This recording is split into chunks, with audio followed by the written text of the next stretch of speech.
Hello, chat. I see you're all in here already.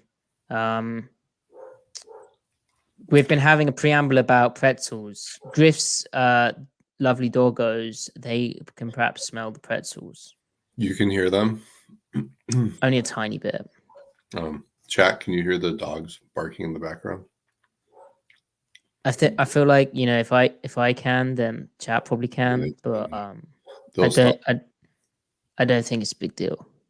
I wouldn't sweat it. The barking. I mean, if chat doesn't like you at your, doggo-eest, then chat can't have you.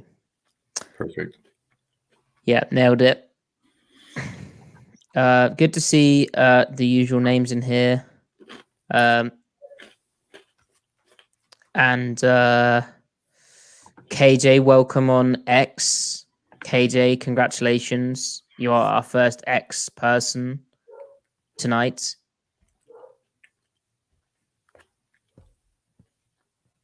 Is that KJ, right? I don't think so, is it? No. Is it the real KJ? Yeah. Not that KJ, not that you're not real. No. KJ, you're equally valid. Possibly more so, KJ, depending on, I haven't checked your Twitter out, but, have you ever tweeted about a certain group of people in a certain way? Hopefully not. Kenny, is that how it works, huh? Show starts at 7, get in the chat around 9, get to bed about 11, sipping a drink and feeling fine. Is that my reputation now? After I've let you guys down, I'm sorry. I apologize. Griff is grabbing his charger. As always, we're very prepared. Oh, Brandon, as if by magic, you let me down on New Year's, bro. Brandon, I'm so sorry. I mean, look, Griff. Do people, Brandon? Did you not have other things to do on New Year's? Forget about that, celebrate. But yeah, no, I did apologize for that, Brandon, in the last pod. I don't think we need to keep rehashing it. I mean, it is a new year. Can we move on? Yeah. Hey, Griff, I was moaning about this espresso. I also think it's not as strong as, I don't think it's working. Oh, did you accidentally do, decaf or something? No. I don't know. I'm in my own head about it. Where maybe you'll have a delayed reaction. Possibly. It's also, it's such a... Caffeine hits me pretty hard, pretty quick, rather. Right. Right.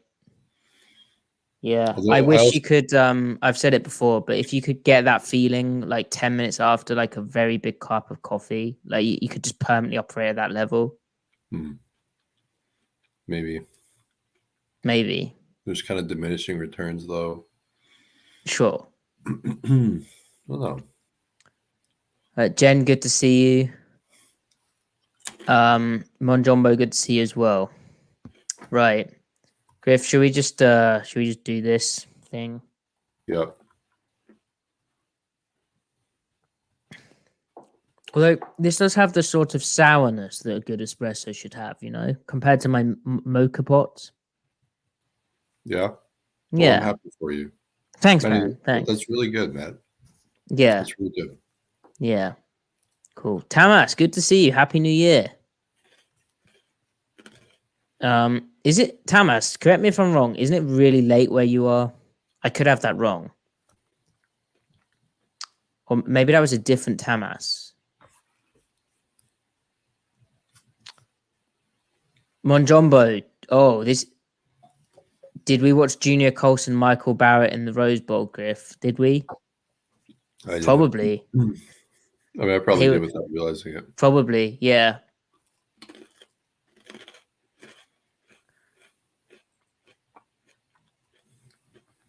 Oh. Monjombo is my first time ever using it. I did what they told me to do in the instruction book, but yeah, I read the instruction manual. Oh, that was the thing you got gifted and weren't using, right? Yes. Now you yes. I've used it today. That's why it's such a big deal. Right. But I don't know what I'm doing. I don't know how long to do it for. Me neither. Like in general, but Tamas, that's right. I remember. That's cool that you're in Seattle. Tamas, as a fellow European, you've made it one step further than me. It's really late where you are, says Christopher. I mean, you are Christopher Standard Time, so you should know.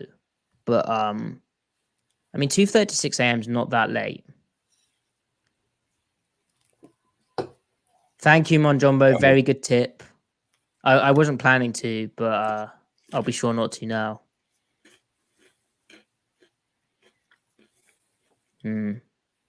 Right. Should we is it time to hit it? Should we time to hit it? Hit it, Matty. If we must.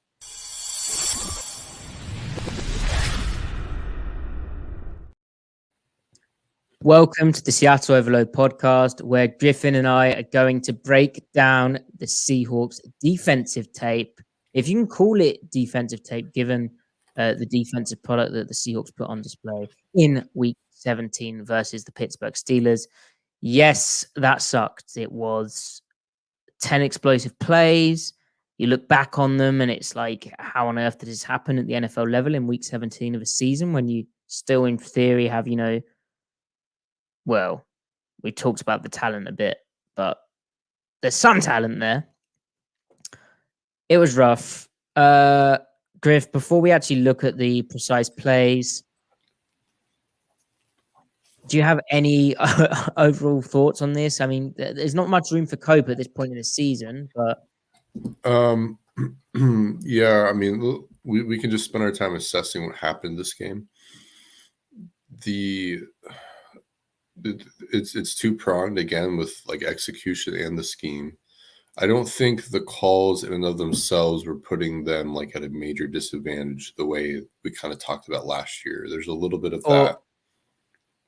Yeah, or even on,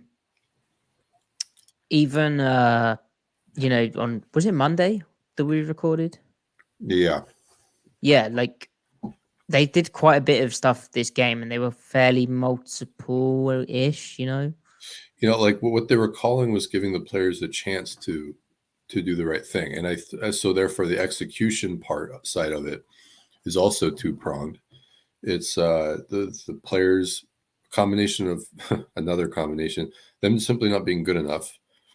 And then the guys that are out there not as good as the guys that are supposed to be out there. We're referring to injuries there. That is a piece to this. Jordan Brooks matters. Bobby Wagner was, for all intents and purposes, not a good free agent signing. Artie Burns splitting a nickel with Devin Witherspoon because Witherspoon wasn't able to be a 100-snap player. That hurt them. Not having Nwosu, that makes you worse. But then the other side of it is for the players that were out there, it's on the coaches to get them executing right. So how are they coaching the play calls of which are mostly fine? At least, the play calls in and of themselves aren't stopping the players from doing the right thing, That's kind of what it comes down to. So really, it's just like it wasn't a game planning issue. It was like a coaching, execution, injury issue, all three of those things. We have seen high level execution out of really all these players, but, out of the unit this year for stretches. It's not like they haven't captured it. It's like they had it and they lost it, and then problems beget problems. But ultimately this game, it came down to guys not doing what they're supposed to be doing. The main cope I have from that is that whatever happens next week or next year, they have the guys on the roster that can make this work. They need to get them out on the field, though, and the ones that are on the field, they just need to play better. And they've played well before, so none of what has happened precludes them outright from getting better, and they can be significantly better. Like, these things can turn on a dime. This year is proof of that. They spent a 6-week period being the second most efficient defense. and they've spent a much longer period, unfortunately, being like the second least efficient defense. So the bipolarity is really frustrating, but the fact that it's bipolar speaks to the fact that, they've shown that they're capable. They're incredibly capable, just as capable of being as bad as they've been too, though. And, that's all well and good, with what you said about players being missing and stuff. But like, Julian Love was, basically a starter in the big nickel package and in dime. Like most games this season, even with Jamal Adams healthy, Devin Witherspoon healthy, he's played over 60% of the snaps. Right.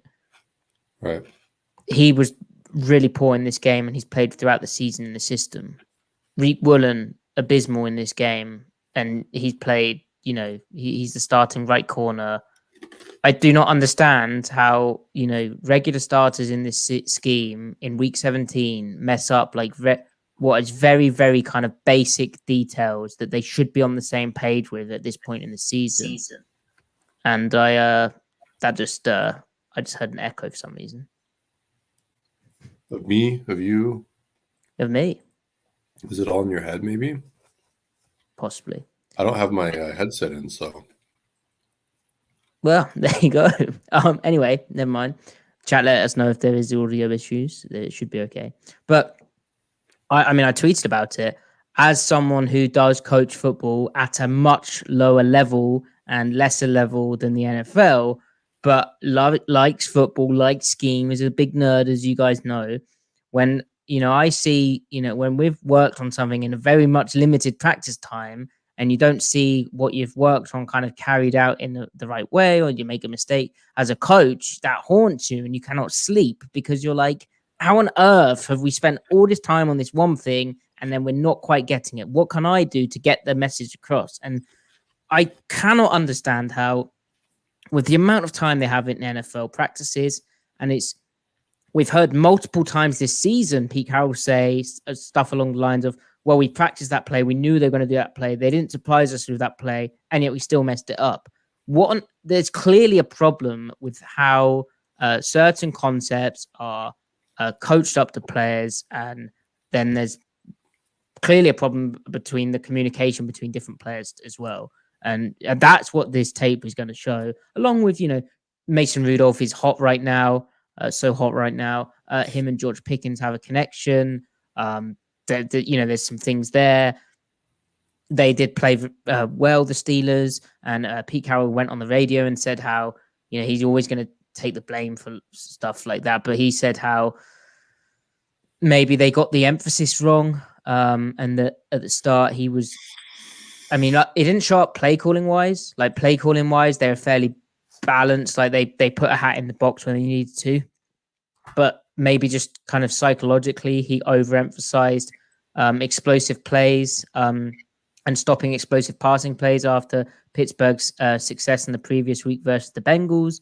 But that just feels like a kind of a cop out thing. Like it's the NFL, stop the damn run. Like it's very frustrating that if that is the case, that each week they have to keep emphasizing stop the run and eliminate explosive plays. Like some of the stuff is just incredibly the errors are very basic. So in that sense, it's good news because they're correctable, but it's troubling because it's happening in week 17.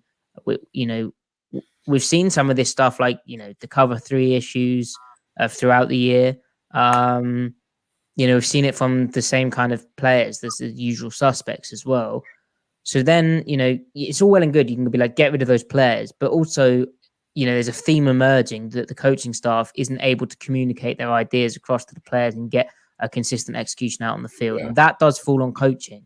And, and it's not Pete Carroll. That's like, it's all well and good saying, it's a defensive head coach. He should be really good at getting his defense. He hasn't done it in ages. No, that's not true. That in past year, the last year before Clint Hurt became defensive coordinator, the Seahawks got very good at certain things. They're very, very good at certain things. They had a good point scoring defense. They didn't quite have a pass rush. The check down did hurt them. But they were good at certain things, and execution wise, they got really good at certain things. And it was clear, you could clearly see like kind of coaching up, and the ideas were starting to translate, and etc.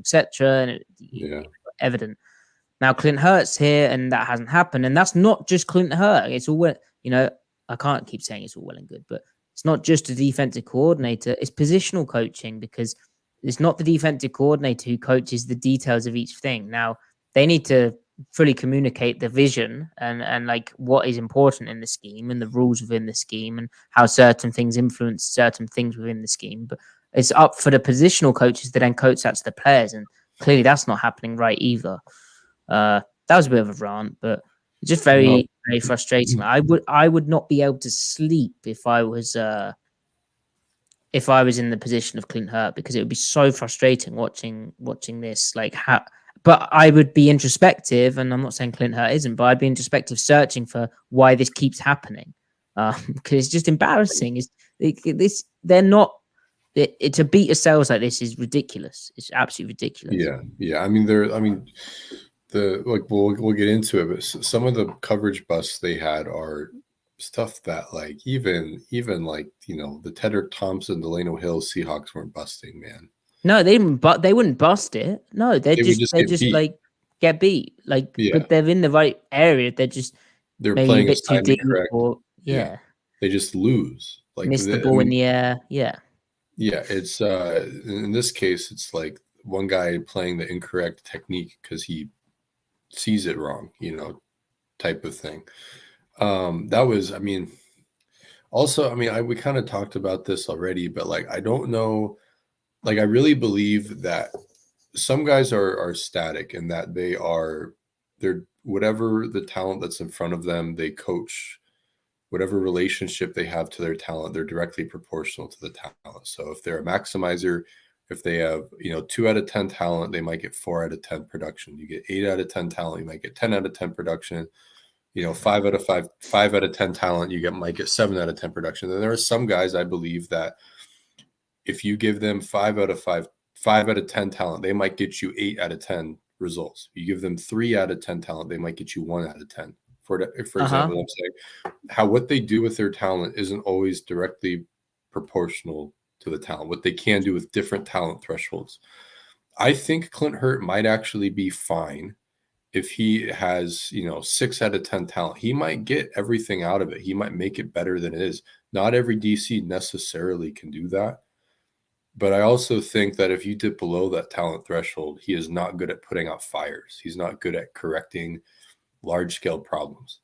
And I think that is what characterizes him the most. Ken Norton Jr., for all his faults, was incredibly good at putting out fires, like structural problems, having answers, the results bared out. I don't know that he can do that with this group. Maybe, with after the injuries, and I don't think injuries are an excuse. I feel like we can't in the one breath say talent matters, then in the next breath say there's virtue in not complaining about injuries. Injuries are a variable. That's all I'm saying they are. It's just a variable here. I'm not saying a better DC might still get a league average defense with this post injuries and the rostering with Bobby Wagner and stuff and other parts.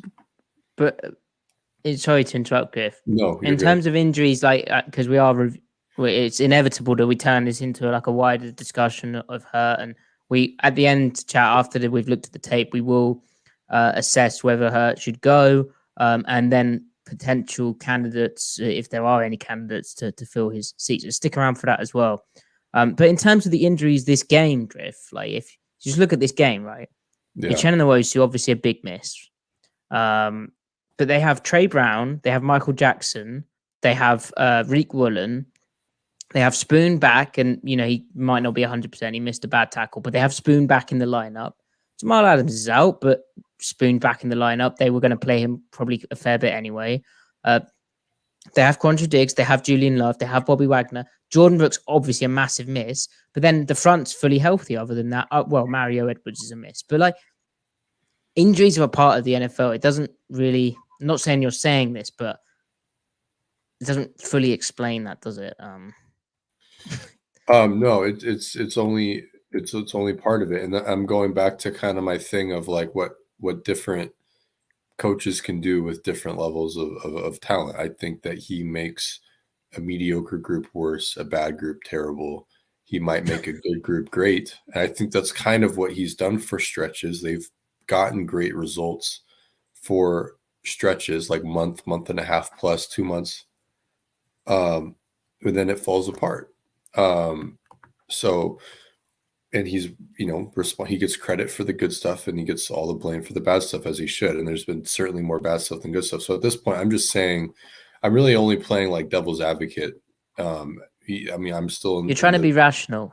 I'm trying to be rational because it's so easy to be like, just get rid of him. He sucks. I'm like, well, it's kind of more complicated than that. Every year, there are sweeping generalizations, characterizations made about a coach, an assistant, a player. And then the next year, something, it doesn't happen to every guy, but there's always a football entity that is way different than the year before. And I'm just trying to learn lessons from that is all I'm saying here. So I don't like the absolutes here. He may not have done well enough to keep his job. Sure, absolutely. I'm just saying it doesn't preclude them if they decide to keep him, and Pete might surprise us and keep him. What has happened this year doesn't necessarily outright preclude them from getting better next year. I still think they get better next year, regardless of what moves they make. But right. And David, thank you so much for the donation. David mentioning, can someone coach point of attack tackling? That would be good. Well, absolutely. On these explosive plays, there's a number of missed tackles that happen. And, part of tackling is you need a number of guys around the ball. And, if guys aren't going to play in the right technique or not going to play with the correct leverage which they're given on a play, that then impacts how many guys you get around the football. But also, they're just whiffing when they do have the opportunity to, even if there maybe could have been one or two extra dudes nearer to the ball. And that's another thing where realistically it would be rare for the defensive coordinator to be like the tackling expert on the defense. And if you don't know, if we spoke about it before, but Rocky Seto was the guy who came up with the Seahawks tackling system, which not only did it help the Seahawks go off to success, but it was actually taken up by USA Football, the amateur governing body of American football in the US. And they kind of base their youth tackle certification that great British coaches have to do it to be able to coach in the UK. But I know also it's taken up by high school coaches in the US as well, basically taking the head out of the game, rugby tackling style. Even this offseason, like Pete Carroll mentioned, needing to go back to revisiting rugby tackling. And then there was that image of the Seahawks coaches with is it the Seawolves rugby coach? So they clearly visited in the offseason, but the tackling has regressed. And today, on the radio, Pete Carroll mentioned how late in the season you get kind of the fundamentals kind of get eroded as you have less padded practices and all that stuff. And I guess, I don't watch much of the league like in massive detail. I watch it, but not in the detail that I look at the Seahawks. And, I guess other teams do suffer from that too, but Seattle's have the most missed tackles in the NFL, I think. Yeah. So, and that also does speak to struggling defense and all that other stuff. But this game was egregious because they had guys in the hole and they missed. Right. Should we catch up with the comments in the chat, or should we?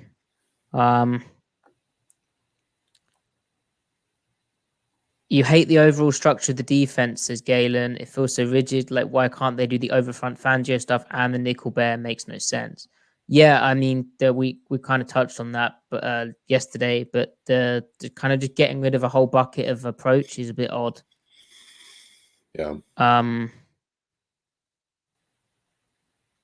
John appreciates your nuance, Griff. Thank you, John. Thank you, John. There you go. I appreciate you, John.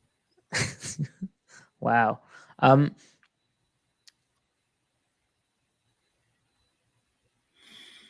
Galen saying, is there anything to the thought that the Seahawks seem to be having similar issues other than Fangio defenses around the league and the system might be unsound? Well, Galen, they changed the defensive structure in terms of what they're doing up front, away from the Fangio stuff, back to kind of a more one gapping kind of Pete Carroll-y way of running an over front, and that kind of worked the first 8 games of the season. So it's not really a Fangio issue, I'd say. What may be a Fangio issue is no, I don't think it's a Fangio issue. I think it's an execution issue, and then I mean the core structure of it is not a problem. I don't think. How much you use of it is maybe the question. If they like last year, it wouldn't matter how much they used other 2-4-5 nickel over G front. It's still unsound inherently. This isn't inherently unsound.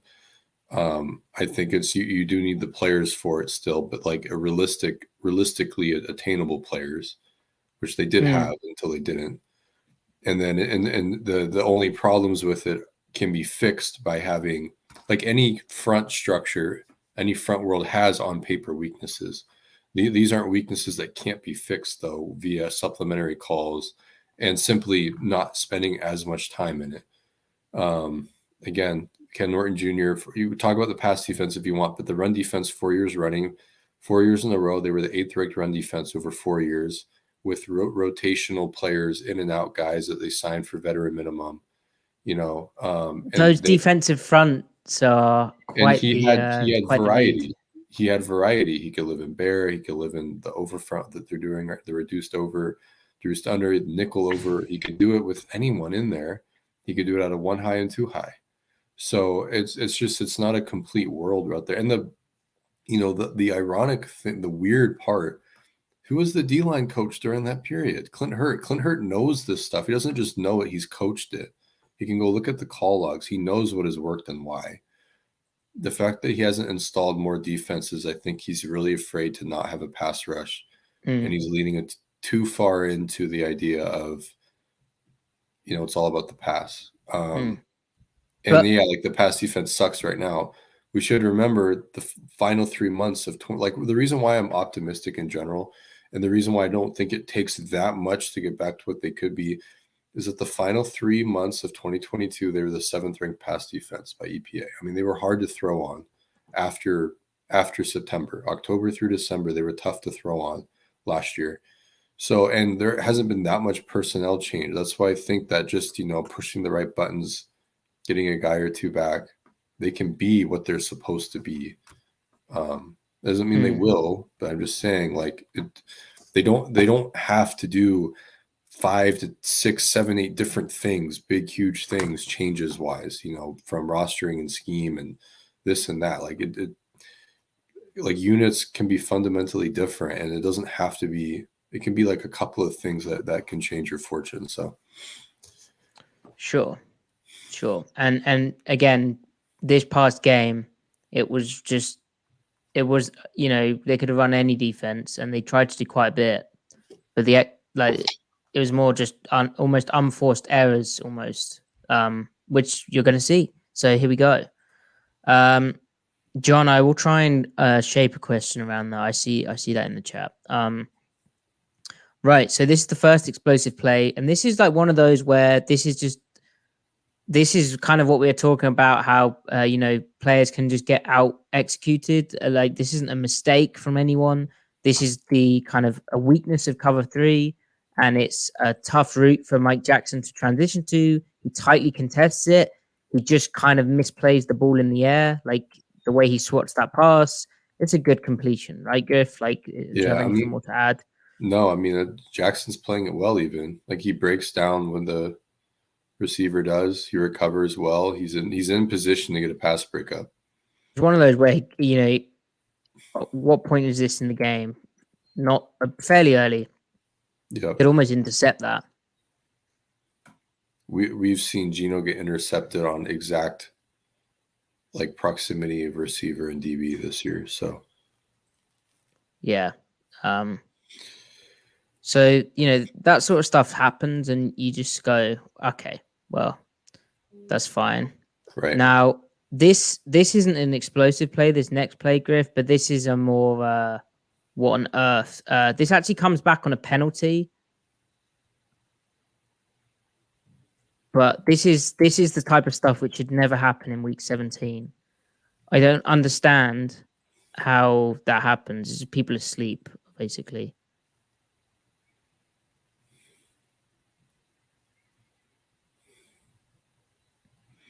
Yeah. We're in the wrong spot here, aren't we? Oh, that's definitely the wrong spot. 2x2. Let me remove the banner. 2x2. Who would you have to, the weak hook has to take 3 through to the flat. Yeah, so that's interesting. So his back is away from where the side he releases to. Yeah, so you think it's on Bush? Yeah. I think he's just not reading the back release. And now it's something that, well, no, the back is technically in the down. It's kind of a scheme beater. But then also Bobby should be taking the shallow back. I don't know why Bobby doesn't take it back when he's the. Well, it would be pass back rules, actually. I'm wrong. It would be pass back rules. So it's on Bush. I mean, Bush kind of realizes he needs to play deep to short. But he doesn't really look at the back, though.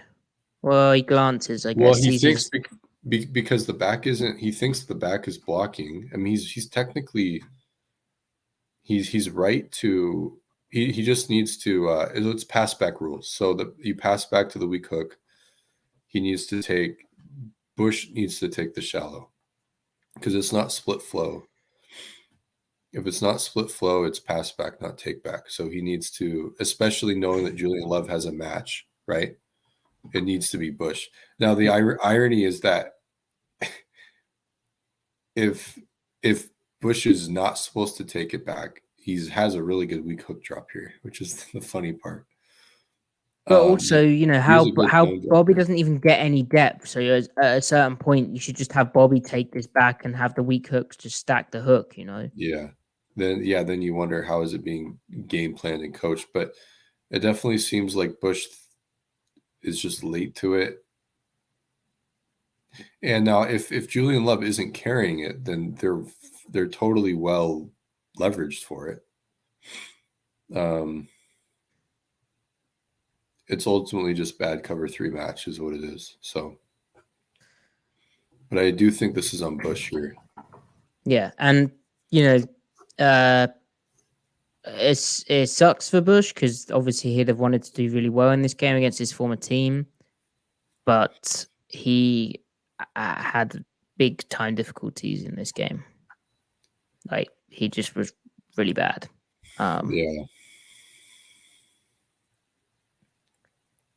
But I did wonder about why not have Bobby take this back, especially when he's not even going to get depth like here. And also, they could very well be shouting, but there is no harm in pointing out that there's this shallow route because obviously Bobby's the first to see that, especially if Bush is looking for something back this way, right? Yeah. And there's very little of that going on at the moment. Jordan Brooks is like the only one who is a visible pointer. So yeah, KJ used to point a lot. He did. So now this is just bad Bush play again, and it's all well and I need to stop saying that. Why am I saying that so much? It's not all well and good. Yes, Bush is a backup, but how do you not get him like better prepared for? He's not an idiot. Like he's an NFL veteran, kind of. Yeah. How does this happen? So Seattle's in a base front, and this is what we're talking about. They've been a good play call for this look. So they're in a base front where it's 13 personnel. So 3 tight ends here, 1 running back, and then one lone receiver out here. What does that mean? Well, it's heavy. This is like an obvious run concept, just a duo run concept, and Seattle's responding with base. So it's technically 3-4, where it's 1, 2, 3, and then 4. So the two outside backers. And it's the spacing of a reduced over front, right? Yes, and this is just how Seattle used to do it back in the day, where you have the shaded nose, the 3-tech. Then back in the day, this guy would be here, but because he's an outside backer, he's going to stunt into this gap. Here's the down safety, the strong safety, and then here's like the weak outside backer, which, back in the day, generally when they'd run this would be Cam Chancellor, and this would be your Sam linebacker. And so let's go left to right. So 53 would be Bruce Irvin, and then Draymond Jones would be Red Bryant. Yeah. That would be Red Bryant, and then Reed would be Mebane. Oh, my mouse is dying. Brilliant. That's nice. And then if we go over to Leo Williams, that would be Tony McDaniel. And then 52 would be either Averill or Clemens, whoever you want. Yeah. So it's the exact same structure, exact same stuff. Yep. And the whole point of duo, as we spoke about in the past, is they want to, well, actually, depends, but they want to get lots of sort of nice double teams. My mouse dying could actually ruin this. Nice double teams up front, pressing up here, and then generally they want to bounce it out here. And to defend it, the best way to defend it is to get numbers to the point of attack, blow up the point of attack, have a strong presence in the A gap, right? And make this ball bounce out to an unblocked hitter, which with how they're playing this is Bobby Wagner. And so immediately this is wrong. Like alignment wise, this is wrong. This guy, and I had to really double check, but this guy, right? This guy's got the B. This guy's got out here. This guy's got the A. Yeah. I mean, this guy should be stacking here.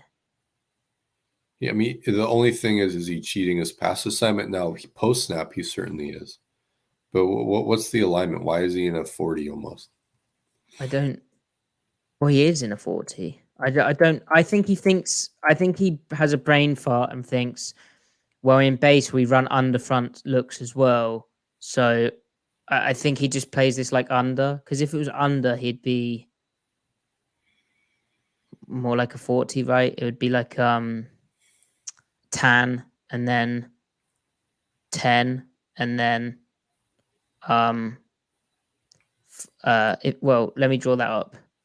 If it was under, it would be tan, strong shade, tan.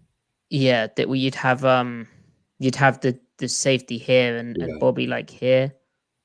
Yeah. He's just asleep.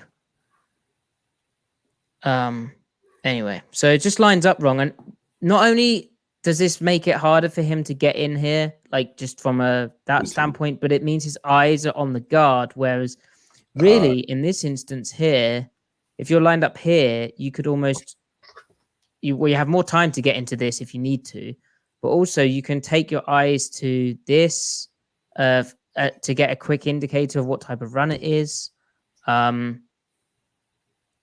It's just bad. So you'll see how Bush, I think he reads it almost as hi-hats, because they kind of fan block on the backside of this.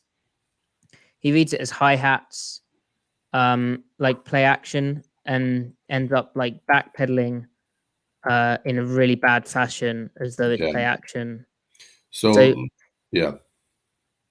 Go ahead, Griff. Well, I was going to say, let's look at the run fit. So with the pirate stunt, with the three techniques, so 99 Leo, he's a B gap player pre-snap. He becomes the new A gap player. Daryl Taylor is kind of an E gap or a D gap player. He becomes the new C gap player, A, B, C. Yeah. So which is weird in itself, because surely he should be getting in there, really. I think with the alignment, I think they're just saying gain one gap, and then the linebackers fit off of it. So that means Bush has to fall into that open B gap all the way in there. and then Bobby falls into pretty much exchanges with Taylor. He becomes the new E-gap player. Yeah. Just from a Bush standpoint, he should be here, and then he should be knowing we're going to be slanting up here, and really, and it seems as though they actually moved their whole line, Yeah. So really, he should be thinking very much, as soon as I get this type of block, if my eyes are in the right place, I can fall back over the top of that and help out. So wait, with the entire line slant, do they actually want Mafe to fold in? I don't really know why they do the entire. It might be because they read pass actually that they kind of look like they're slanting because of the hi hat. I don't know. Yeah, that might be it. Rush. Yeah, that's probably it. Anyway, Bush should be here on read, and then he should have his eyes should have been here. And this is a massive. This formation, like every team in the league, they're gonna run the ball, and they're gonna run like duo, or the Seahawks call it crunch, and in Jordan Brooks' mic'd up segment, he called it crunch as well. So that he should be here. So Bush doesn't fall back over the top. Now, I think the coaching point for Wagner, and generally how the Seahawks have played this, is for this guy to work over the top of this stunt. They're sort of taking the air out of this gap. And with no air here, like it being cloudy here, and knowing it's duo, Wagner's then able to pop back out and be unblocked into the bounce, because Bush should be here, showing up here. This guy is reading that. Then he's going to bounce out to an unblocked Wagner. But they get real issues from how their D-line and Love play this. Yeah. Now, if Bush triggers up quicker, it will free Taylor as well. And Taylor can probably get square into that gap. Now, he might get dragged if he has to make an one-arm restricted tackle, but it's leverage. Just guys not being like, forget about missed tackles. Get your feet in the right place first. Yeah, but Bush messes up, right? But Taylor also, this is a lack of kind of understanding of he has to get his ass in that gap, and it's a combo, okay, he knows that the run's likely to go out here, but that's not his job. He needs to penetrate. Don't run yourself out the play, but fight through and keep this arm. When you get this daylight here, squeeze through here, the spin back before the ball's actually declared this way properly is not okay. And you'll see from this here, when you're getting this Pete Carroll spoke on the radio about keeping this outside arm free, or the leverage arm free or whatever. This arm should be here, and he should be shedding it here. Yeah. And Julian Love, and his is a slightly different, but generally, if this guy didn't exist, Love would be pin the hip and then play up. So when that guy goes away, work down and then play up on the line as like the edge player. But with this guy here, this third dude, it's a nub formation. So there's a corner outside who's covering this responsibility. And when they all block down, the corner is eventually going to be able to come back up and be the run support and replace you. So when Love kind of reads this angle of departure, he's pinning the hip of this guy and then playing up. He's recognizing he's getting a combo block. At that point, he just needs to understand what type of run it's likely to be and just play through there. And just like Taylor needed to do, keep his leverage arm free. No Wagner's coming over the top. No, you can see the shadow. Reek Woolen's going to come up and play through his damn gap. And he doesn't own his gap. He spins back. It's just an embarrassing thing. He thinks he spilled the ball, but he hasn't. Marquise Blair plays that better. So yeah.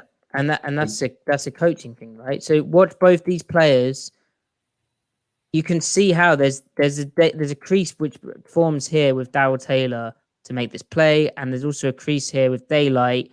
Because they're moving down the line, they're kind of moving sideways and down, they are able to get like separation to where the ball would have gone.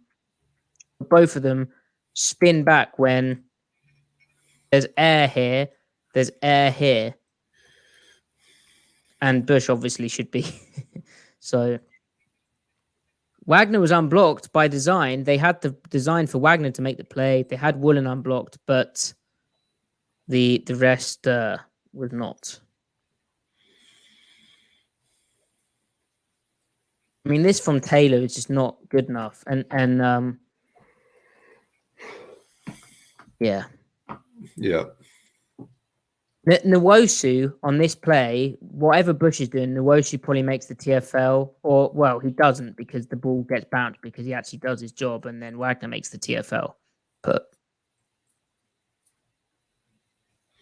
yeah. So untouched for an 18-yard touchdown run, which is multiple errors. I mean, it's honestly, I feel like we're watching like August, week 3, week 4, August football. Yeah, and this is the most basic ass run. Seattle has a really good call on paper in to stop it. This formation is a massive indicator of this type of run. Seattle at their best, like at the start of the season when they face this type of stuff in this structure. Well, even in the preseason, they defended this type of stuff well with this reduced overlook. And we were excited about them bringing this kind of back. Yeah. And then Griff, look how similar this play is. So same type of deal, right? Let me just cycle out so you can see. Now Bush is lined up properly here. It's basically his trips to this side. He's actually in the middle this time. Corners are both involved. The way Julian Love plays this with Wagner, they both end up in the same gap, basically. I just feel like Love here should be almost, with this type of block, understanding the concept, understanding there's a corner coming in, understanding Wagner's working over the top again. He could really just ram through that guy, like dent him. Don't just... Yeah. I mean, my mind goes to what they did successfully in the first half of the Titans game last year or 2021. The way they used Jamal up on the tight end, line of scrimmage reset on the tight end, and then working laterally down. Yeah, it's just not Love's game, really. No. And then so Wagner's works over the top of Draymond Jones, who does a good job. Like, this is what keeping your leverage arm free does. He beats the block inside. Wagner should probably get there, but he's thinking Love should be there, I think. And they both end up in the same gap, and then he misses his slides off the tackle, and that's an unfortunate way to concede a touchdown.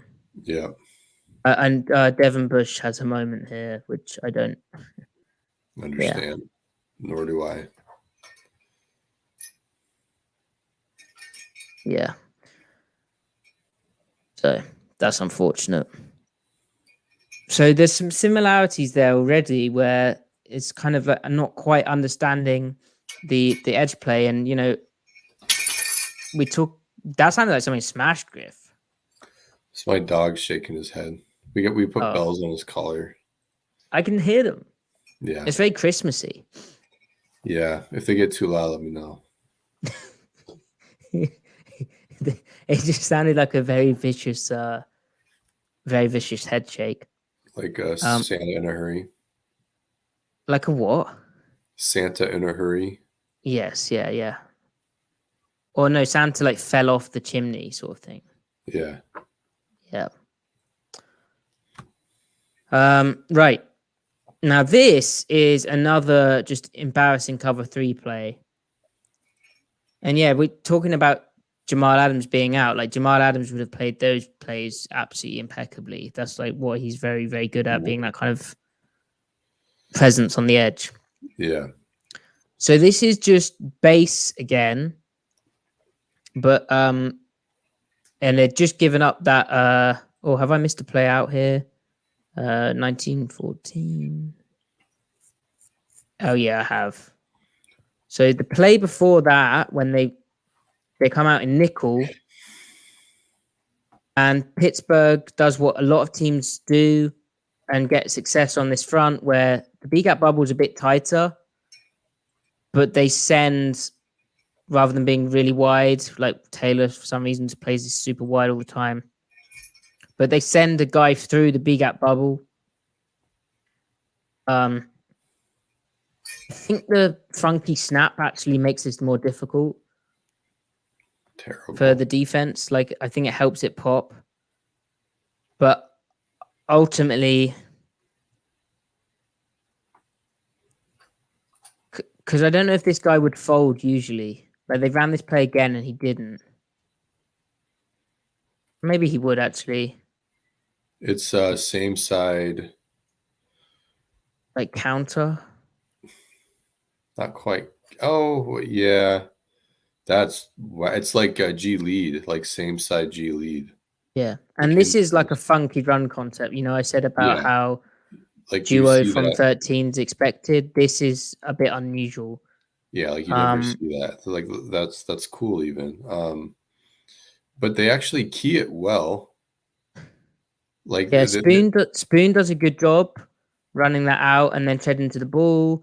He makes first contact and slips off, which is unfortunate.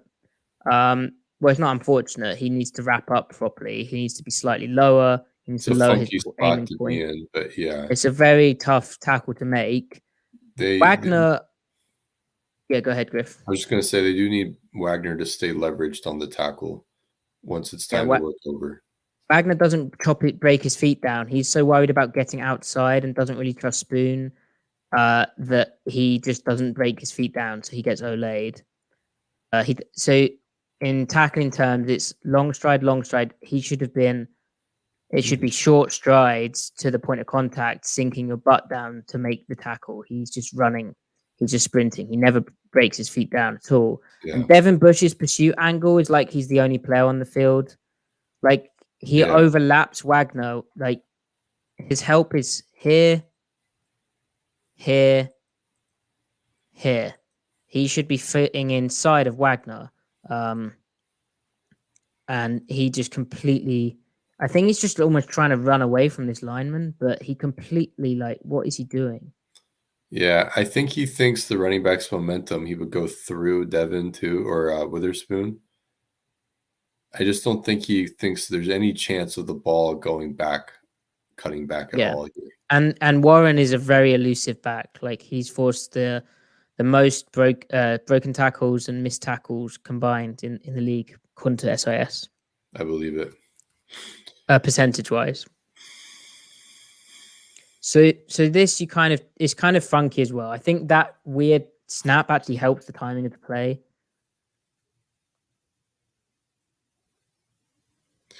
Yeah.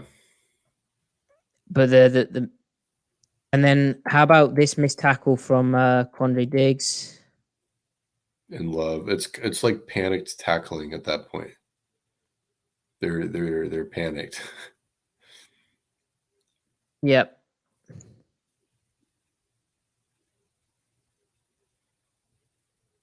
Well, and it's slight over pursuit as well. Like, really, if Diggs was trusting his teammates, he should be running like that. But he runs like that, which is not trusting his teammates. I mean, if we look at that picture right there are 4 blockers in between or 4 defenders in between 2 blockers. That ball should not be cutting back inside. No, they should all be on the inside hip. So it's just not good. Yeah. Over pursuit. Bad open field tracking. It's just not good, man. No. So the next play after getting gashed, Seattle goes back into base for 12 personnel, but typically they wouldn't really do that. Maybe it speaks to the fact also that they were without their big nickel in Jamal Adams.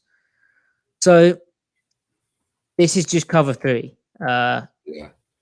Curl flat. Third, curl flat, a hook curl. And this is really poor.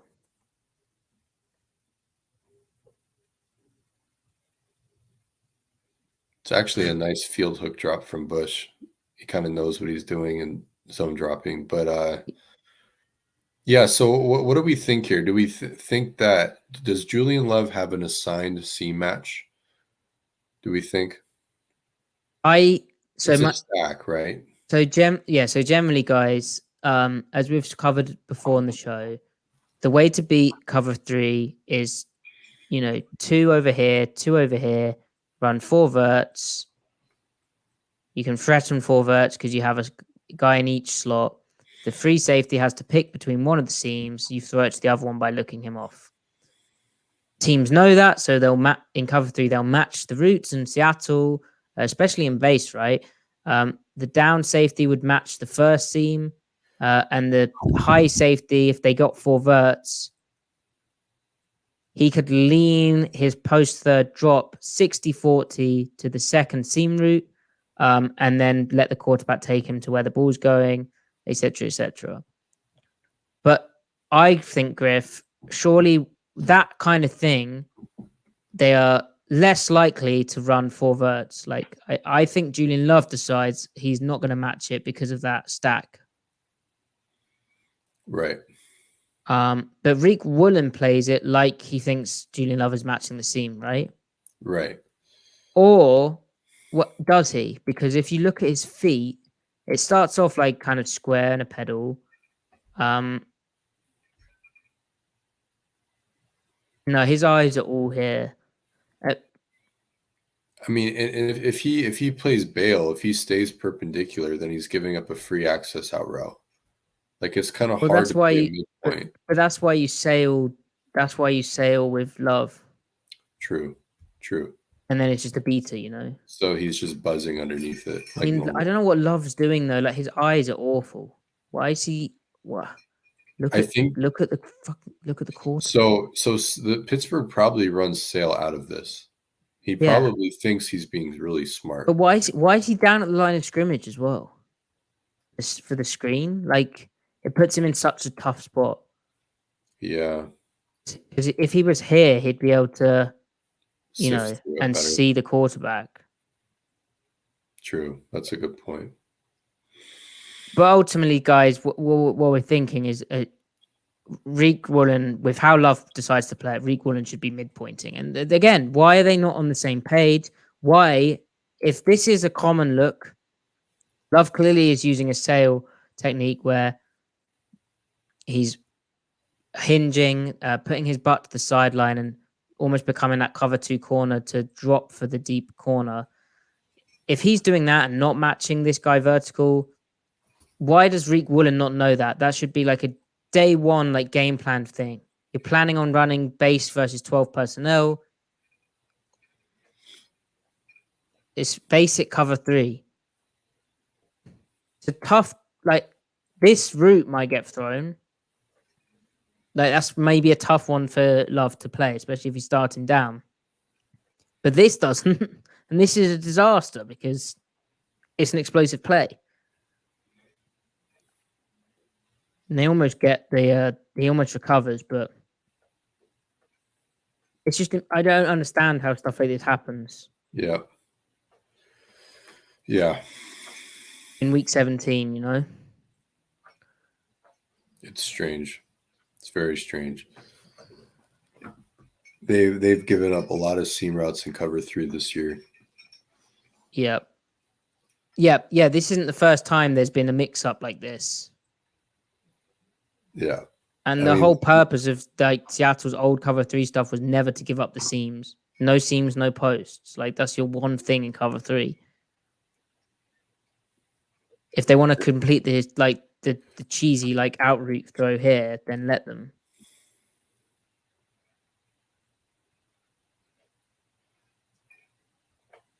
But yeah. Right. Not great. So this is kind of cool, Griff. Like they're they're in their bag. It's 3rd and 4. They're disguising it like it's. Oh no, they did get shown that it was zone, but they're trying to disguise like they're in man. This is Mike Jackson up at the line. You can see how it would look maybe vaguely like man to man. Right. With the like 2-man look here. Or what, maybe one robber, but they'd run 2-man before. Anyway, but what you get is just really bad. Really bad. Yeah. Firstly, that's too easy in 3rd and 4, right? Like Trey Brown they're in cover 3 bars, right? So Diggs is coming down here. Wagner's in the weak hook. There's an interesting thing between Diggs and Spoon, but curl flat. Now, Jackson kind of gets caught up on the wrong route, right? But again, it's the kind of situation of playing down at the line. Your eyes aren't able to vision the QB. Wagner, he like relates to the back, Griff, and plays like for the 3-up route. But really, maybe, yeah. If you're playing like 3rd and 4, like he should be here. He should be here. It's like they're really playing for the back flow. Yeah. Because Diggs flares out for the split flow and lets Spoon stay on here, which is really interesting. Right. And then Trey Brown misses his tackle. Just not good.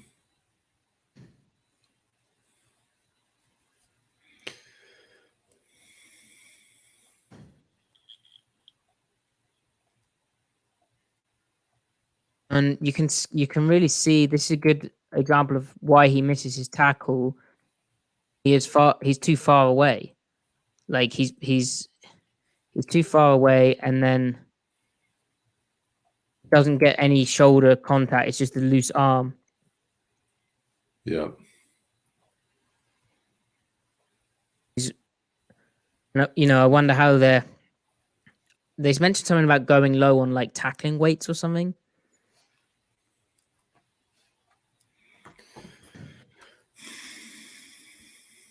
Anyway, anything else to say about this play, Griff?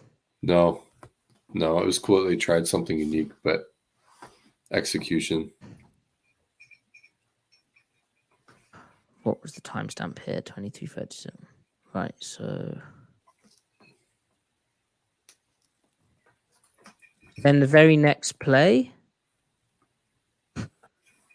in bunches. Oh. So here, this is on Bush, I think, getting out of the. Yeah. Why does he backdoor it? Stay in your leverage, man. Stay in your gap. Like he screws up. He screws up Diggs, yeah, but then he also screws up, I think, Reed trying to make the diving tackle. Like horizontal leverage is so important, or it can be. This is Austin playing the 3 tech. He had 10 snaps this game. He's like design stunt, but he's so slow padding back on the center. He almost gets reached. Like essentially the problem is this and this is very wide. And Bush has to fill here. Austin needs to start really working down. But they're in an okay spot. Wagner's really trying to show up front side. And he kind of gets tossed out of there. So if we just rolled it forward a bit more, Wagner gets tossed out of there, which, at least he's shown up there. He's just trying to stay in his gap at least. Yeah. Bush needs to Bush has to, at this point, not be worried about getting blocked. He has to show up here. If this ball cuts back here, then it's this guy's fault. But he should work here. We've got this presence here. That's all good. But Bush, it's almost taking the path of least resistance. It's saying, I can't get off this block. I'm just going to spin back out of it. Very similar to the Darryl Taylor play or the Julian Love play on the duo run. Like, stay in your bloody gap. Like, work your gap. If the running back sees color, he's just going to take the hit and fall forward from the backside, from the D tackles diving on him.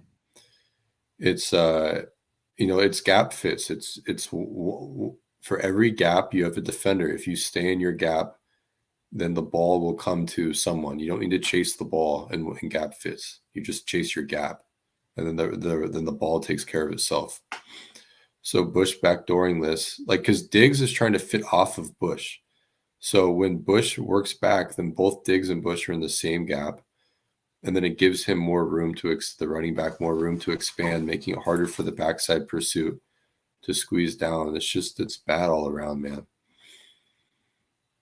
Yeah. And Bush should rip through this hand and keep this arm free and press through here. And he could try and stay square as well. Weird. What was that one? 24. So got a few left still. How are you doing for time, Griff? I probably got 15 minutes. Okay. Right. This is an interesting one.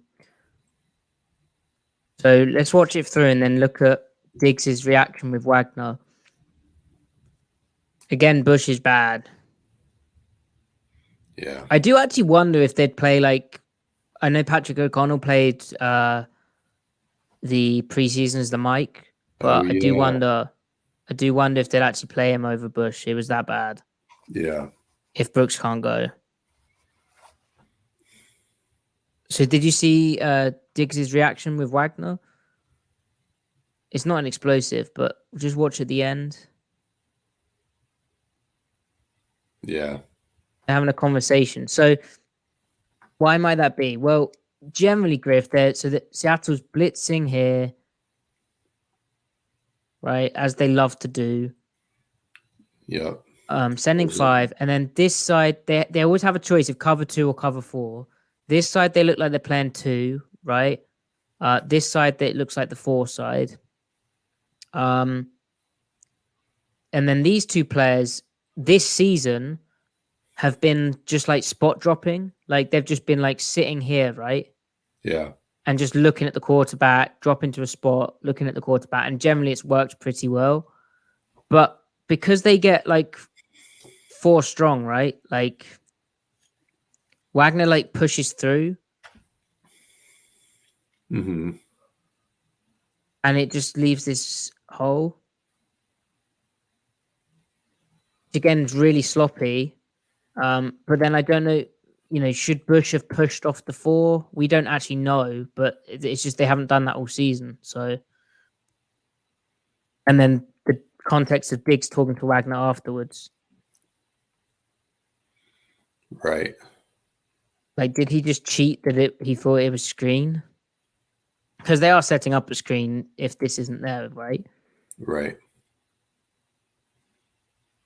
I mean, Bush is like in hell right now. Like his keys are so wrong. He plays it like it's a run. Yeah. I don't know where he's going, but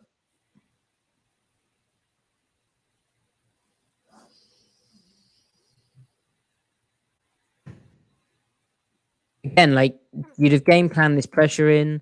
I guess 4 strong, slightly unusual, but to not have this cleared up at this point in the season isn't very good. Agreed. I mean, although the more, go ahead, Griff. Just gonna say it's a regression from even the last 2 weeks, whatever they thought they were capturing the last 2 weeks. Yeah, and there has been a common theme here with Bush, right? Which on reflection, yeah, it does really matter. Yeah. I mean, a chunk of this doesn't happen without Jordan Brooks, man. I mean, his importance can't be more clear after this game. Like it really can't. So, yeah. So that's a win for us. silver linings, I guess. Oh no, this is bad. This is good play design though, and Rudolph's kind of pesky with how he his pocket behavior, right? Yeah. So there's a few things here, right? Where do you want to go with this? It's cover 3. Well, it's cover 3, so it's a two-man concept. It's like 6.5 protection. Oftentimes when you get that personnel combination and you see that backfield action, the free safety in the corner would nail and replace on the cross. So Diggs would come down, and then Woolen would overlap to the post to double the post route with the corner. But that's usually out of under center. Shotgun, they might, because you don't often see max protect play action out of shotgun. They might have it to where it's just weak hook rules, and Bobby would be the weak hook here, and then Bobby would technically need to carry it. But it's all dependent on pretty much how they game planned post cross concepts out of heavier personnel. Like here it's 12. Yeah. And it turns out that this guy actually runs a high corner. Okay, yeah, so it's flood. But so I mean, Diggs has been pretty consistent about kneeling down this year. So I imagine he knows when he's supposed to and when he isn't. Which would then, in which case, then it would be Bobby because he's the weak hook and he would need to carry the cross. And it's split flow. Well, and often with max protection schemes, you kind of get split flow, right? Yeah. So they don't know if they're blocking or releasing necessarily, or if it's like a late chip and release. Yeah, and Bobby's in absolute hell here with the pulls, and then he thinks it's a screen over here at the end. Which, I'm surprised at this point. Trust this dude. Like, stick your foot in the ground, have a peek. Yeah. Prime Bobby plays that, I think.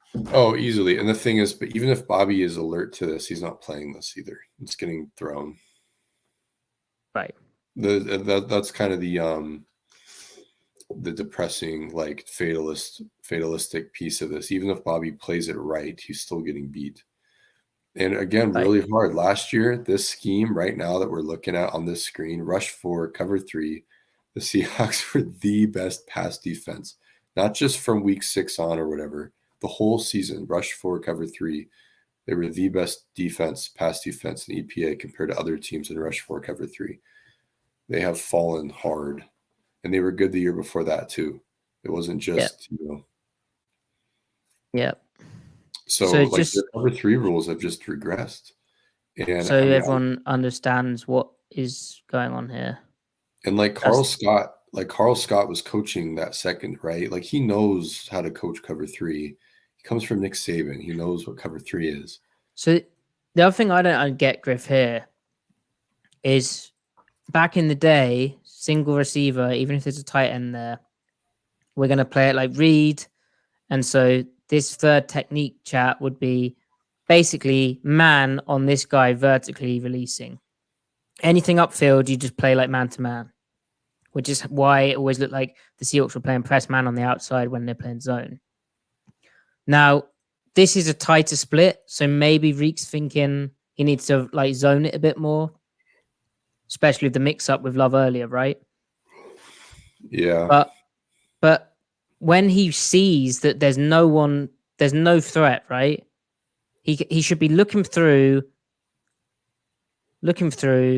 There's no threat to his third. This is his threat to his third. To turn it loose. You think he should have followed? What? Well, why? What's he doing? Is he playing leak? Well, I think he's just playing zone principles and looking for the post. I think he's thinking Yankee, but there is no post flood. I don't know, but I've seen them to do not this be on the same page as your post safety is ridiculous. Yeah. Because, well, let's see if we can see where Diggs' eyes are. So there's some communication here, and that's pointing high. Oh, he's upset about something. Yeah, very upset about something. That's interesting. Did we get that on this copy?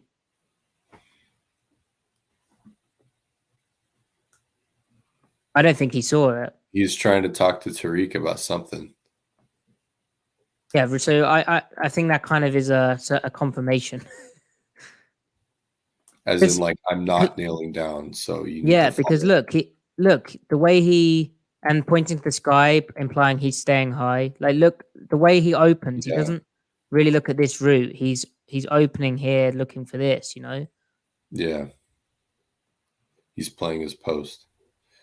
Yeah, I don't know why you wouldn't squeeze that when there's no threat. Yeah. Still, I think someone from the interior of the defense needs to be able to, like, get double coverage on that route. Yeah. The weak hook should play it. That was my read. Now we don't know the exact game plan, but this is difficult for this second level. Like there's a bit of hell. Yeah. Then again, why are they this close to the line of scrimmage? Like, true. What's the down and distance? Yeah. 1st and 10, just over 50-yard line. Classic shot territory for defenses. This guy should be generally linebackers. I mean, maybe it's a run formation indicator. It is 12, but their heels should be here. Which why that matters is it gives you more time to read, run, pass. But also you're in a bubbled out defense, meaning this guy buys you the time to read this. They're so close to the line of scrimmage here. Yeah. Yeah, that's just bad. I mean, they're just biting on play action is what they're doing. So what a sloppy play that is. Absolute mess. Yeah, it's absolute garbage. When I watched that, I was like, oh my God, this is like system failure. It's not. We haven't seen cover 3 like this for a long time. Like, I don't know, maybe like the early parts of 2019 when they just had no idea what they were doing. Yeah. This is just unfortunate.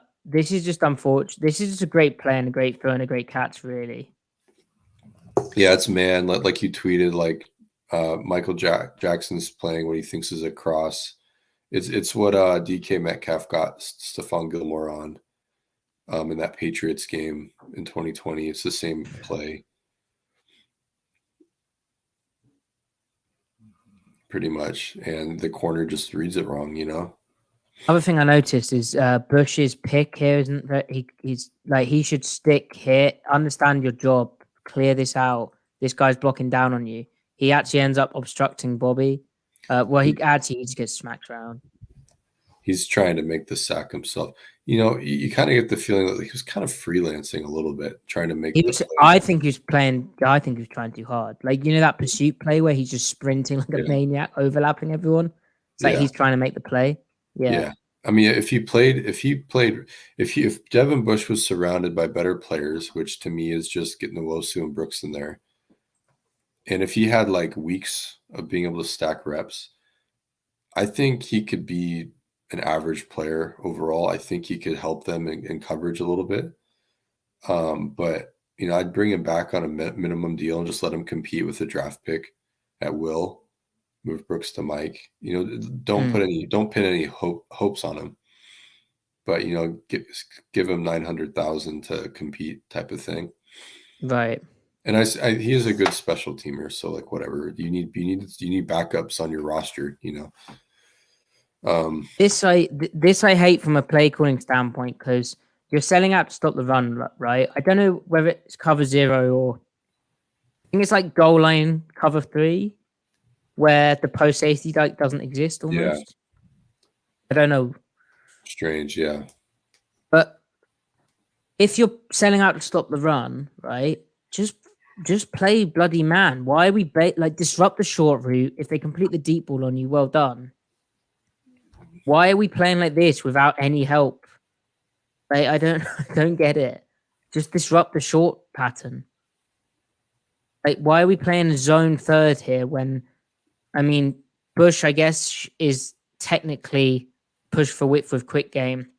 He should be in that second slant window, but this plays out like Matt, Yeah. But like ballsy of the Steelers to do that. But yeah. Like here you have nice numbers. And yeah. But anyway, kind of a funky situation where Seattle was really going for it. It's a panic call, really. Yeah. And then what is more annoying to me is this play.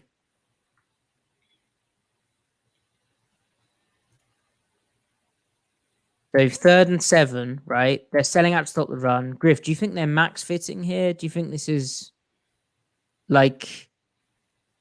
Do you think they should fall back with this dude, or do you think it's Diggs literally? Sorry, good. I think Diggs is just trying to be an extra cutback player. I think they're playing it like normal with Diggs just being extra. Yeah. I wondered about the spill. So pardon?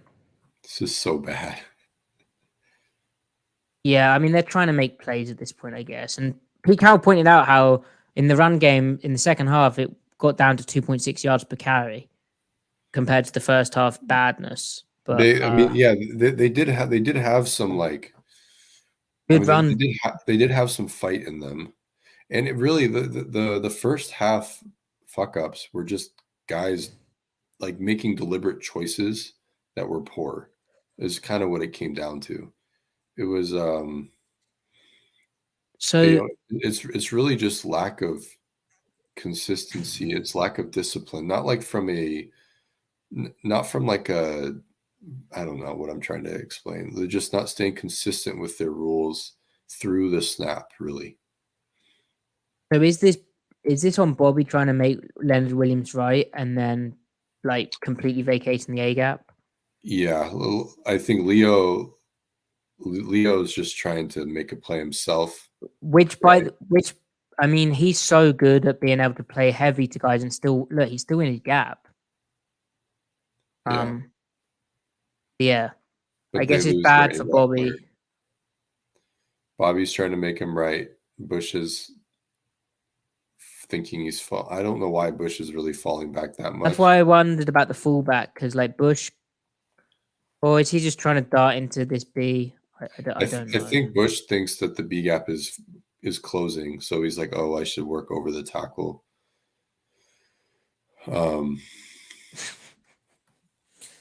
Yeah. Anyway, but it goes a little bit into what Carroll said on 710 about keeping your arm free on the side that you have your leverage that you're leveraged to. Like, just Leo is the B gap player unless he has a stop, but you stay in the B. Bobby punch the A and just play football from there. Let it shake out the way it should shake out. Like again, gap fits. Let the ball come to you. Like you don't need to play both sides of the block. You only have to play half of the block. Play the space to the side of the block that you're aligned and just hit it. And even in too high, that's what they were doing, weeks 1 through 5, and they're giving up like 2.2 yards per carry. They're good in short yardage, even like just because guys are just beating their blocks and just hitting their gap. The lack of gap integrity in this game was shocking because we've only looked at explosive runs and then like 1 or 2 plays where it just looked bad. But I mean, the big runs in the first half are guys just straight up like not playing in the gap, their assigned gap. Yeah. Trying to do too much. It really wasn't like the line of scrimmage getting blown up so much. It was just more like undisciplined play on the edge and then the second level being garbage. Like Reed and Williams weren't like losing the physical battle. Even Draymond inside, like that's really not what was happening here. It wasn't, guards climbing on linebackers and throwing them into the stands. It was like the linebackers just like being a second late and then, again, like trying to work backdoor when they shouldn't, and I mean, they really did between Boye and Nwosu, both of them. They really do have like elite run defense out of their edges. And combined with the and their interior. Right. I mean, combined with the nickel, that kind of, because the second level is so important for like, I mean, it all works together, right? Like it really does. Like it all fits together. It's why they call it a run fit. It's like a puzzle. If the edge, a good edge can correct a linebacker, a good linebacker can correct an edge, but when they're both wrong at the same time, what good does it? You know what? It doesn't matter if your D tackles are beating blocks. You know, like I really think that Nwosu and Mafe on the field together makes Bobby not be bad because he can play in between the tackles permanently. And that's where he can still excel. And he was excelling. Yeah, now he's having to run a bit. Right. So then you take Bobby and pair him with whoever. I mean, even Devin Witherspoon playing nickel and Jordan Brooks, like you have honestly like that's elite run defense for a reason. So it kind of goes to show like Nwosu being out, him being replaced by horrible players, not average player. Like, be one thing if the replacement was average, the replacement is below replacement. That makes Bobby now, he can no longer access what is left of him that's good. Artie Burns is not the nickel that Devin Witherspoon is or Jamal Adams is playing nickel. And then Bush is not Brooks. Like, but with the right edge play, Bobby can be a good run defender, flanked by two other good run defenders. You have an elite second level defending the run. You know, they didn't get elite numbers. Like, we're not talking like, oh, they're kind of improved over last year. We're talking like incredible numbers that they were putting up, you know. But again, it goes back to the idea of if you can merely hit thresholds of talent in the right spots, then you can become greater than the sum of your parts because those parts multiply instead of adding together. But then the flip side of that coin is if you're not meeting the threshold, you're multiplying by the inverse. Now you're being worse than the sum of your parts because they're multiplying negatively. That's exactly what we have seen play out. So again, though, it's like they really aren't that far away. It's year 2 of Derek Hall will be huge. Getting Nwosu back will be huge. Year 3, Mafe will do a little bit better. And then drafting one more edge will kind of complete the picture. Or, you know, if that's drafting one more. I think you have to draft a corner. Reek Williams scaring me. You really think and so? I think you need like a day 3 guy who let battle the heck out of him. What I think about Woolen though is that if you have good edge play, you have the box playing the way it's supposed to, you will never need to ask him to make a tackle. You'll never need to worry about it. And but this was coverage stuff, Griff, though. Like, clearly he's not getting the check before the snap, and then the other thing was the love mix up. I don't know. But he was fucking up his own shit last year too. Yeah, we'll stop. Right, but wake up. I'm saying they were able to incur those mistakes and still put up the numbers they did last year. Right. Okay. So I'm saying he like the pure one-on-one cover skills are there still. Those haven't really waned. There was a little bit there where he was hurt early on in the season where we kind of wondered. But the guy can still run with people. Reed can still run. He needs to pull his head out of his ass a little bit with the other stuff. But I really think I think failures beget failures, but then fixes beget more fixes. I really think that, you know, and it's synergistic. You really think that, huh? All right, you have a talent to Tariq Woolen. He did what he did in his rookie year. It's on the coaching staff to resurrect that bottom line. Okay, Griff, do you have time for the Clint Hurt thing? What Clint Hurt thing? Oh, yeah, fine. Yeah, 10 minutes. Let's do it in 10 minutes. Okay, let's do it. Well, we did say 10 minutes. We just... So, shall we just say, yes, it's on the line? And then who are you hiring if you do get rid of Clint Hurt, Griff? All right, so we have defended him as well. I have only to just push back against the theatrics. If they fire Hurt, which I lean toward, yeah, probably need to. It's warranted anyway. I wouldn't say it's not warranted. You know what I mean? then who do they hire to replace him? Well, let's just brainstorm for the hell of it. What are some names? I think that Brandon Staley is someone you should think about. Chris Richard, if the Jets fire Saleh, that'd be interesting. Beyond that, someone on Twitter, sorry, Weapons Next, I think this is at, he writes for Field Goals. He mentioned Jim Leonard, the old Wisconsin Ted. DC. Ted, is that his name? I think so. Yeah. Okay. Thank you, Ted. Jim Leonard would be dope. And that's not too far away from kind of the world they lived in already, right? Like Aranda Quarters. So what? Yeah. John Kerry said Marcon Manuel. I'm not opposed to that. What does he? Can he call plays? Like, has he ever done that? He's worked with Quinn. He's worked with Saleh. Obviously, he coached in Seattle for a year. Saleh's not getting fired, surely not. Yeah. And what would Saleh do anyway? He would call quarters and fire zone pressures on. You'd just see like loads of cover six. Yeah, it'd feel like you'd gone backwards. Yeah, that's the stupid thing. He would manage to trade for all of his Jets D-line personnel. He would. I love how Saleh. That's how it works. I love how Saleh's defensive philosophy is 5 first-round defensive linemen at all costs, or 7. Or 7 even. If not 7.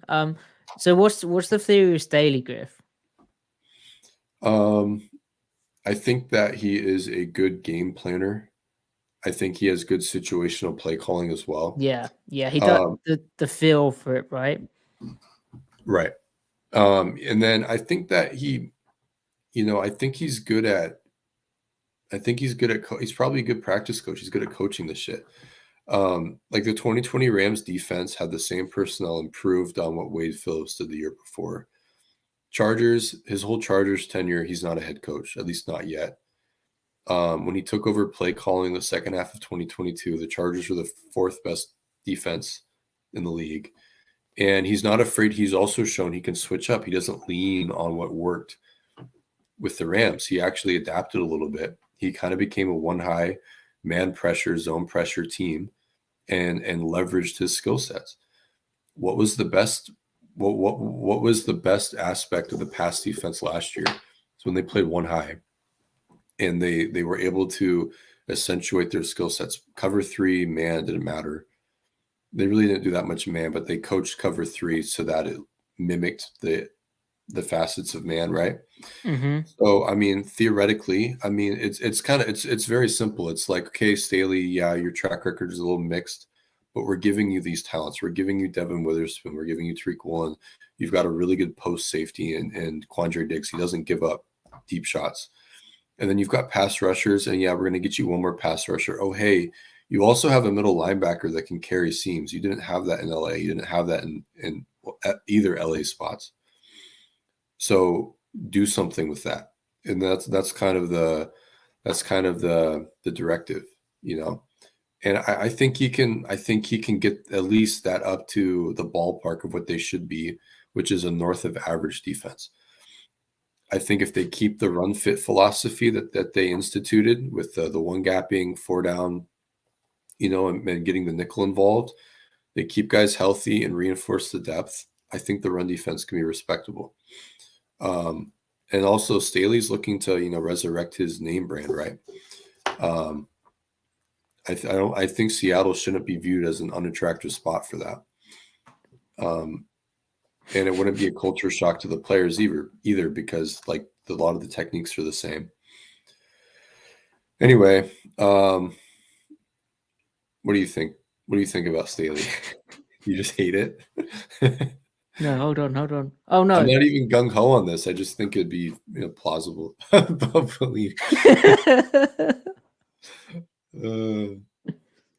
Yeah, let's get Bo in here. Well, hey, guys, Bo Pelini, when he was in college, he ran a heck of a lot of overfronts, and the way that the Seahawks are fitting the run this year, when they're, you know, like just from a core structural standpoint, is very, very Bo Pelini. Like,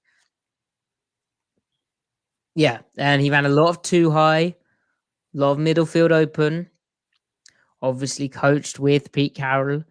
I think he had time in the 49ers system as well, like, in between stuff. People forget that Bo Pelini used to have good defenses. What happened at LSU with him? Why was that so bad? Did the RPO just like destroy him? Well, he was super static. He wasn't that static at Nebraska. He it didn't have to be that bad. I don't know what happened. Right. I mean, it's tough transition from Aranda to him, right? So yeah. It wasn't his fault. Just get Bo Pelini in the house, get Ed Ogeron, make up with Chris Richard, bring all the gang back together. See, that's the thing here. The assistants matter. Like you had like the LOB years, even the backups were so technically sound because, like, however you feel about Ken Norton Jr., he can coach linebackers. He can coach them. Chris Richard could coach DBs. They had Sala you had a Sala as an assistant, Marcon Manuel as an assistant. All these guys have called defenses. Like that entire staff coached coordinated defenses in the back seven anyway. And the other thing I was thinking of, I tweeted it a bit earlier, but Todd Wash ended up coordinating a defense. He was a D-line coach. Yeah, although did he was that a defense? Yeah. Well, he coordinated the 2017 Jags defense. True, they were spicy. They were elite. Yannick. Elite. Yeah, so what I was thinking is it's kind of wild how Clint Hurts, the first coach Pete Carroll's had as his DC in Seattle, who didn't coach with Pete at USC and didn't have experience with Monty Kiffin. Obviously, Gus Bradley did in Tampa Bay and coached for ages in Tampa Bay's system when Kiffin wasn't there as well, I think. Or Dan Quinn, who not only did those guys come up with guys who'd been with Pete at USC when they're in Seattle, but Dan Quinn had coached in the 49ers system when it was still heavily doing the same kind of front stuff that they did when Pete was there, the George Seifert stuff. They basically ran the same defensive fronts, it seems like, for 20 years, which is kind of nuts. People should talk about that more. That would be a cool article, which if people cared about defense would be nice. But anyway. So a good article that you could write. Yeah, could do. Anyway.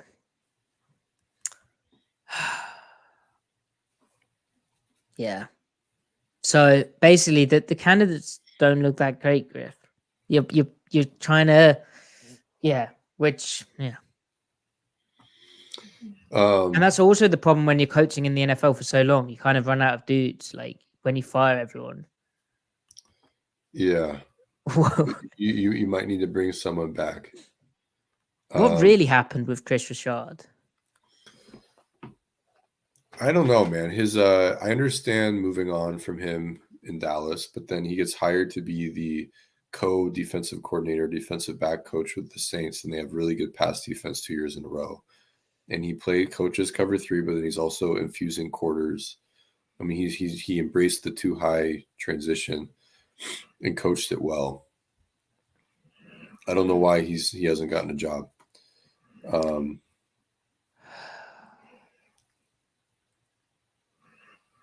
So, well, how would you feel about that if it's announced, January 18th, Seahawks have hired Chris Richard to coordinate the defense? How would you feel? Good. Okay. I think he gets along with players, which is the main thing, right? And then well, remember when Sherman and he that's because they knew each other so well. I think the issue of him was always the man. He ran he liked running man in spots that Pete wasn't comfortable with. Yeah. They were pretty good in it too, though. Yeah, absolutely. I don't know. Right. All right. That's not very promising. We didn't do a good job there.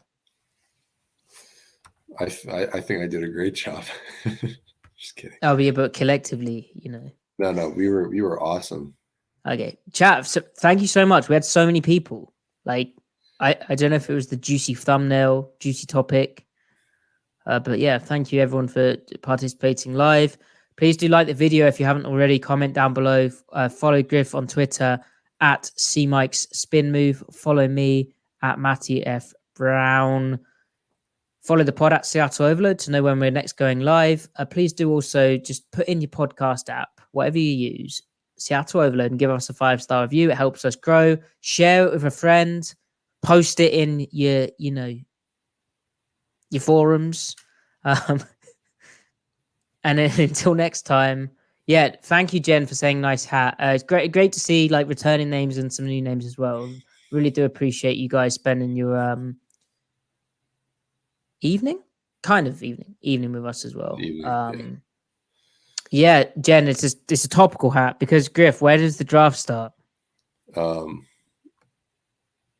At Mobile. Yes, that's right. Well done. No free ads. I'm not blocked by the man that runs it on Twitter.